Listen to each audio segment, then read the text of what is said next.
And so really, we are at a time where Israel and the United States is thinking that it can simply pulverize these populations with firepower and they will relinquish this cause.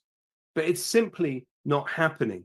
I mean, if you look at Donald Trump's trajectory, if you look at the individuals who have funded him, there, of course, has been a lot of focus on the Adelson family, Sheldon Adelson historically, and now his widow funding Donald Trump in exchange for the promise of recognizing the West Bank as part of the Zionist entity. But there are many other funders of Donald Trump that actually, when examining and investigating the list of his funders, it was almost impossible to find people who were not part of the Israel lobby who were funding him. It wasn't the case that Adelson was an exception.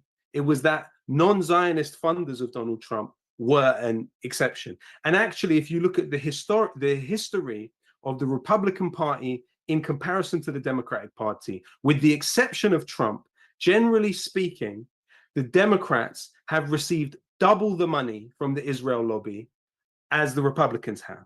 But in the case of Donald Trump, it's quite the opposite.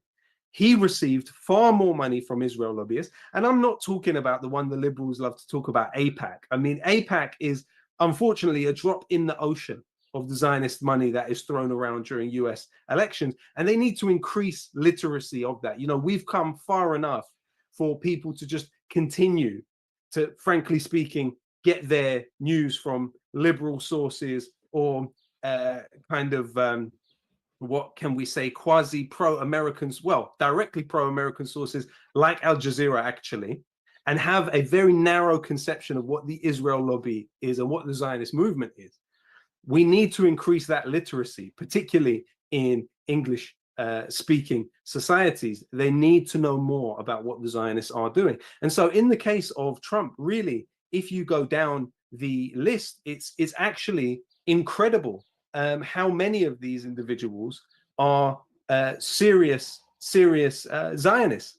So you have, for example, the Elliott Management Investment Firm. Now, this is a firm which was able to direct money to Trump to disguise the origin from the Israel lobby, because the organization is the brainchild and the instrument of its president, Paul E. Singer. So Paul E. Singer not only funds Birthright Israel, but also funds the Israeli military through the Friends of the So-Called IDF and the Israel Independence Fund.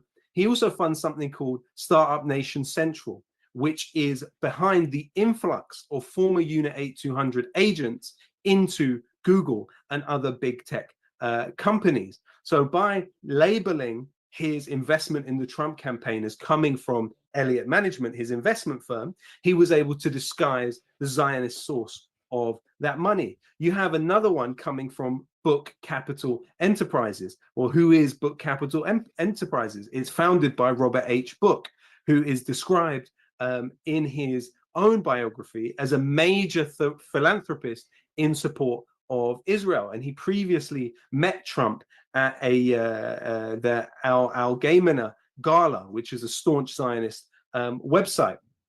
And that's not the only source of money that Trump has received. In fact, John Sawyers, the former head of British External Intelligence Agency, MI6, said it this way: Trump was the most easily manipulated US president Israel has ever enjoyed.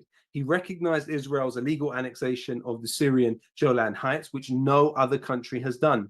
Trump's proposals for a solution to Palestine were largely written by the Israelis. And actually, what the Israelis are hoping through Donald Trump is to enlist and outsource some of the costs of their activities in Palestine to the Gulf region. So, for example, many people don't know that the company that manages Israel's airspace, obviously Palestine's airspace, is an Israeli company by the name of Highlander Aviation. How many people know that it's partially owned by a UAE state company by the name of Edge Group? How many people know that Jared Kushner, as part of the Abraham Accords, each of the Gulf states which were party to it It stipulated that they have to invest $10 billion directly into Israel. But Jared Kushner founded, off the back of the Abraham Accords, something called Affinity Partners. He did it with $2 billion from the Saudi government. He did it with money from the UAE. He did it with money from Qatar. Now, what has Affinity Partners done since it was founded by Kushner? Well, Kushner described it as being a corridor for Gulf investment in Israel. Well, it has procured Phoenix Holdings. Phoenix Holdings not only is one of the largest shareholders in Elbit Systems, Israel's largest arms company, it's also key to the development of settlements in the West Bank.